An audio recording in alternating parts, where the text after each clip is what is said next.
Hello guys, welcome to my channel Qtech file. চলে এসেছি new একটা ব্লগ নিয়ে। তো তোমাদের সাথে শেয়ার করি আজ আমি সারাদিন কী করছি, কি খাচ্ছি।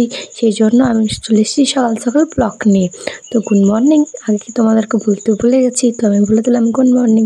তো তোমরা তো জানোই সকাল সকাল আমি কিন্তু চা খেতে খুব ভালোবাসি। তো আমি চা খেয়ে নিয়েছি। আজ আমার টিউশন ছিল, তাই টিউশন জন্য রেডি হয়ে পড়েছি। আর আমি টিউশনেও পৌঁছেও গেছি। সাইক্লিং করছিলাম তাই তোমাদেরকে দেখাতে পারিনি। তো এদিকে আমাদের আজ পড়াবে ENVS, কারণ আমি এখন কলেজের সেমিস্টার 2তে পড়ছি। তো আমাদেরকে লেখানো হয়ে গেছে, তো আমি একটু কুটকুরে খেয়ে নিয়েছি, কারণ একটু খুব খিদেই পেয়ে গেছিলো, টাইম হয়ে গেছিলো। এই দেখছো আমার হালাত কেমন। তারপর বাড়ি এসে খাবার খেয়ে নিয়েছি, একটু গরম গরম ভাত, কারণ আমি গেছিলাম 9টায় টিউশন, বাড়ি এসেছি 12:30টায়। তো দুপুরে খাবার তো খাওয়া হয়ে গেল। তো আমার টিফিন করার টাইম আর পাইনি, টিউশনের মধ্যে ছিলাম তাই। আর এদিকে দেখছি বৃষ্টি পড়ছে, খুবই ভালো লাগলো। আজ বৃষ্টির ওয়েদারটা খুবই সুন্দর ছিল, ঠান্ডা ঠান্ডা। দুদিন থেকে ওয়েদারটা এরকমই আছে, আমার তো ভীষণই ভালো লাগছে। তারপর খাবার তো খেয়ে নিয়েছি, ভাবছি একটু আম খেয়ে নিই। এগুলো হচ্ছে আমাদের নিজের গাছের আম, তো একটু পাকা মতন দেখে আম নিয়ে নিয়েছি।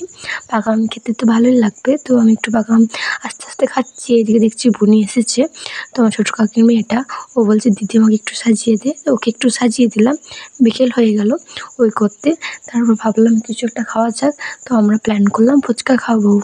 এই যে বোন আমার ফুচকাগুলো তৈরি করে নিয়েছে, সব কি সেট আপ রেডি একদম। আলু সোনার তো টক জল আর ফুচকা পুরো রেডি। চলো এবার আমি খাই যে টেস্টটা কেমন হয়েছে। তো বুনি আমাকে বানিয়ে দিল, তারপর নিজেও একটু বানিয়ে নিলাম। তো চলো দেখি তোমাদেরকে বলি টেস্টটা কেমন হয়েছে। তো একটু স্পেশালি করেছে, টেস্টটা তো ভালোই লাগছে। তারপর এরকম করে আমার আরও টাইমটা কেটে গেল, একটু সন্ধে সন্ধে হয়ে গেছে। হঠাৎ জানতে পারলাম যে একটা দিদি আমার বাড়ি এসে বলছে আমাকে নাকি সাজাবে। তো আমিও চলে এসেছি, আমার তো সাজতে খুবই ভালো লাগে।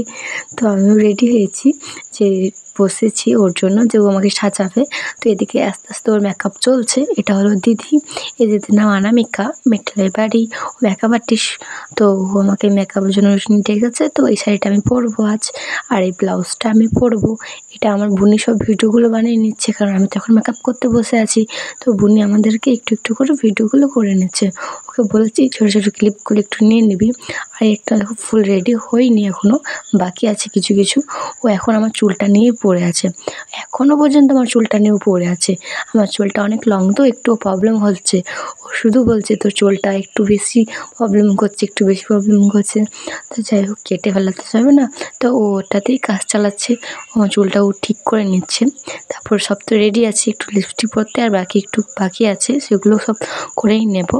তো আমি একটু রেডি হয়ে গেছি, এখনও কিছু মিসিং আছে, তোমরা দেখতেই পাবে কি মিসিং আছে। তার আগে একটু মোমো খেয়ে নিচ্ছি, মোমো অর্ডার চলে এসেছে আমাদের। তো একটু মেকআপ করতে করতেই মোমো খেয়ে নিলাম।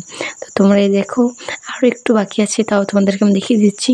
আর এই শাখাগুলো একদমই নকল, তোমরা ভাবো না, সত্যি এগুলো একদমই নকল, এগুলো একদম প্লাস্টিক ছিল।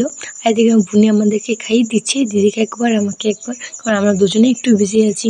তার আগে আমি একটু গানগুলো চয়েস করে নিলাম। আমি সেরেছি আর রিলস বানাবো না, তাই হয়। তো আমি তোমাদের সেট আপটা দেখিয়ে দিচ্ছি। আর এখানে আয়না ছিল না, তাই এই দরজার মধ্যে আমি নিজেকে দেখানোর চেষ্টা করলাম। তো বুনিকে বললাম আমার ফুল লুক দেখিয়ে দে। তো বুনি আমার এই ফুল লুক দেখিয়ে দিল ক্লোজ সামনে করে। তো কেমন লাগছে আমাকে বলবে। তো আরও একটু বাকি আছে, তোমরা সবর করো, দেখাচ্ছি কী বাকি ছিল। আমি এতক্ষণ থেকে যে বলছি বাকি আছে বাকি আছে, হ্যাঁ, মেয়েদের যে একটা সৌন্দর্য, সেটাই এখনও বাকি আছে। তা আমি আরেকবার নিজেকে দেখিয়ে দিলাম ভালো করে। তো বুনি এসব ভিডিওগুলো সব ক্লিপগুলো নিয়েছে, আমি তো একটু বিজি ছিলাম, দেখতেই পাচ্ছ। আর আমাকে একে একে পোজ দেওয়া হচ্ছে, তো আমি পোজ দিচ্ছি, আমাকে বলা হচ্ছে অ্যান্ড হাসানো হচ্ছে। এত হাসাচ্ছি কী বলবো তোমাদেরকে। তো আমি একটু রিলস বানিয়ে নিলাম যখন ওরা বিজি ছিল, ক্যামেরাম্যান যখন বিজি হওয়ার পর। এবারে তোমরা দেখো আমার মুখটা, কিছু বুঝতে পারছো যে আমি এতক্ষণ থেকে কী বলছিলাম? আরে না না, এটা পুরো আসল সিঁদুর না, এটা হলো ফাগ, রেড ফাগ যেটা হয়, সেটাই শুধু ছিল। তারপর আবার আমি যে ফ্রি হয়েছি, তারপর আবার একটু ব্যস্ত হয়ে গেলাম, কারণ ক্যামেরাম্যান যখন সেট আপ করছি তখন একটু আমি ছবি নিজের ফোনে ভিডিও করে নিলাম। তারপর সব কমপ্লিট হওয়ার পর আমি চলে এসেছি বাড়ি। আর একটু মোমো বাকি আছে, আমি খেয়ে ঘুমিয়ে পড়বো। দেখা হচ্ছে নেক্সট ব্লগে, টাটা।